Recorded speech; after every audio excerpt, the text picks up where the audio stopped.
Hello, everyone. I'm Emily Hazelwood. And I'm Amber Sparks. And today we're going to be speaking with you about rigs as reefs, reimagining our energy past as our eco-friendly future. By the end of today's presentation, you'll have a better understanding of how rigs to reefs can contribute to a circular economic approach to decommissioning.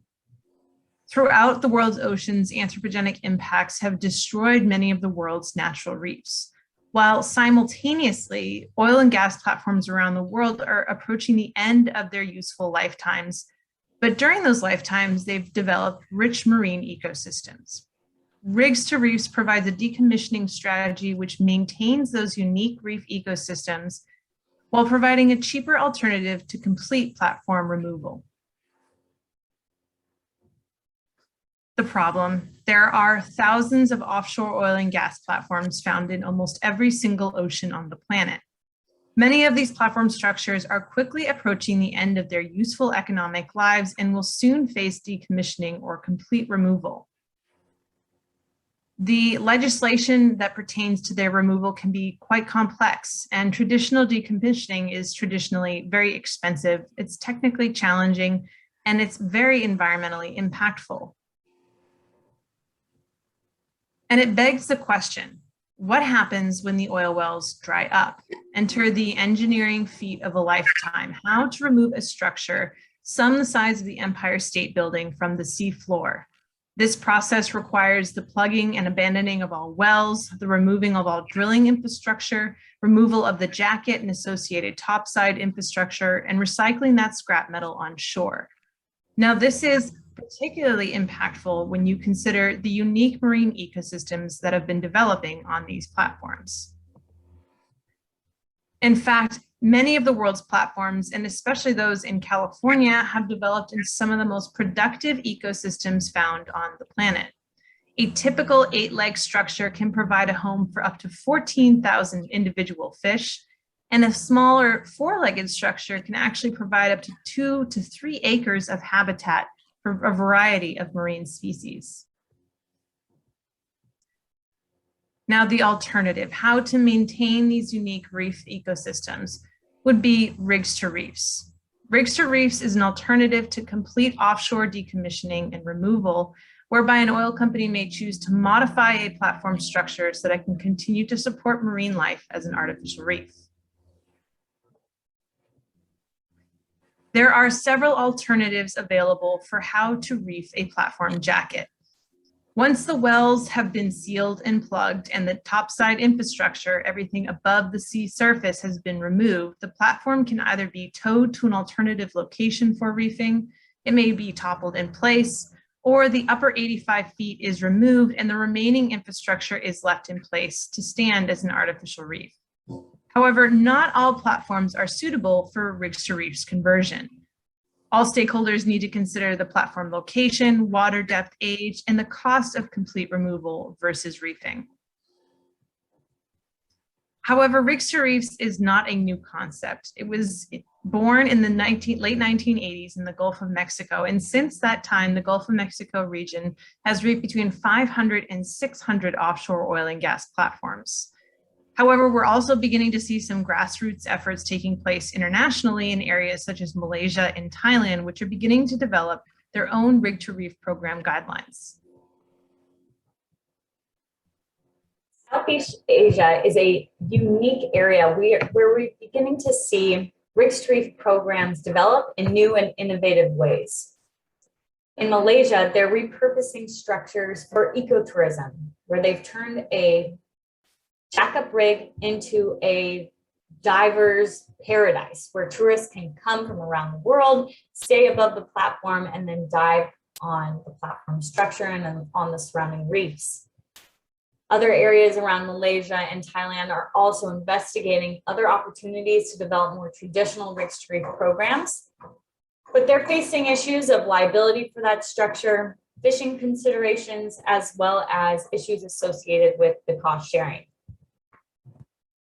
To dig in a little deeper on some of those cost sharing issues, we examine the economic benefits of a rigs to reef program. Traditional decommissioning in Southeast Asia for a 4-pile fixed platform would cost around $9 million.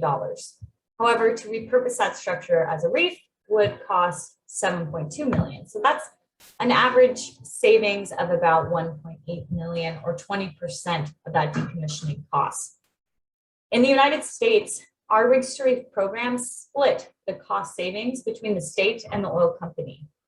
That means 50% of the $1.8 million would go to the state in an endowment for marine preservation and conservation. That money would also help fund the Department of Fish and Wildlife and other management groups that would be overseeing the liability for the platform jacket and managing it as they do other artificial reefs.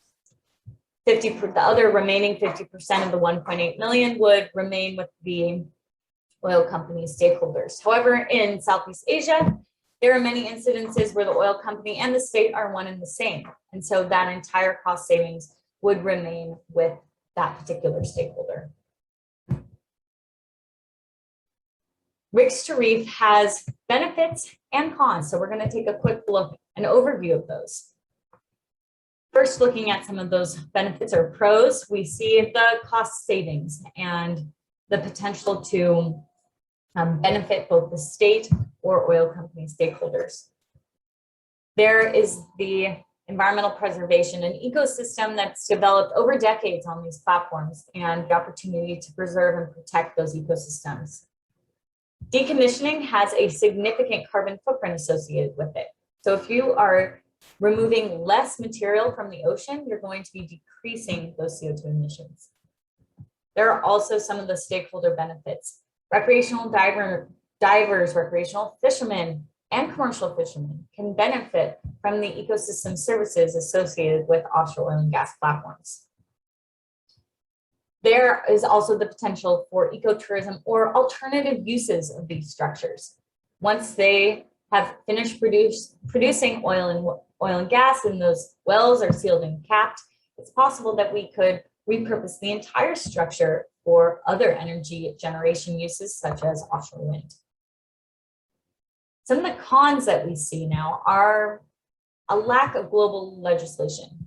For while there are platforms in almost every ocean, there are only a few places that have actively implemented Rigs to Reef programs. And this lack of global legislation can make getting started and getting a Rigs to Reef program implemented a little bit more challenging. Public perception can also be an issue because for many people, unless you're a diver or fisherman, you have no idea that below the surface, these structures are covered in life. And so working with the public to understand the value of these structures as artificial reefs can be a hurdle that needs to be overcome. There are also unknown long-term impacts. We can look at these structures and understand their value as an ecosystem, but how is that going to manifest years, decades down the line? Scientists have done some research on this, and what they found is that the structures can remain in the water column for up to 300 years without requiring maintenance. But beyond that point, we don't yet know. Lastly, these structures are an obstruction on the seafloor that can prevent other ocean users, such as trawl fishermen, from having access to the seafloor. Overall, when we take a look at Rigs to Reef as a program for Southeast Asia and globally, we see it as a viable alternative to traditional decommissioning or complete removal. It's also a replicable and scalable solution, which we hope will catalyze sustainable ocean resource development and management into the future.